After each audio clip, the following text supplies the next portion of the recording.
Merhabalar. Bugün sizlere Excel otomatik kaydetme özelliğini anlatmak istiyorum.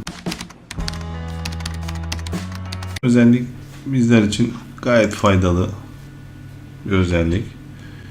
Excel'de çalışırken zaman zaman kaydetmeyi unutuyoruz. Excel bunu da düşünmüş ve bize otomatik kaydetme seçeneğini sunmuş.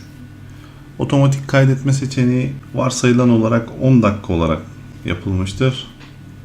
Onu da şuradan değiştirebiliriz. Dosya menüsünden seçenekler diyoruz ve açılan Excel seçenekleri penceresinden kaydet sekmesine girip şurada otomatik kurtarma bilgilerini 10 dakikada bir kaydet. Biz bunu 5 dakikada yapabiliriz, 2 dakikada yapabiliriz. Seçim bizim ve birkaç kaydetme özelliğini bize otomatik kaydetme özelliğini sunuyor. Kaydetmeden kapatırsam otomatik kaydedilen sürümü koru. Otomatik kurtarma dosyası konumumuz burası. Eğer elektrik kesilir vesaire gibi durumlarda dosyanızı kaydetmediğinizi düşünürseniz Excel sizin için otomatik bu URL'ye kaydetmiş oluyor. Benim anlatacaklarım bu kadar. Videomuzu beğenmeyi ve kanalımıza abone olmayı unutmayın.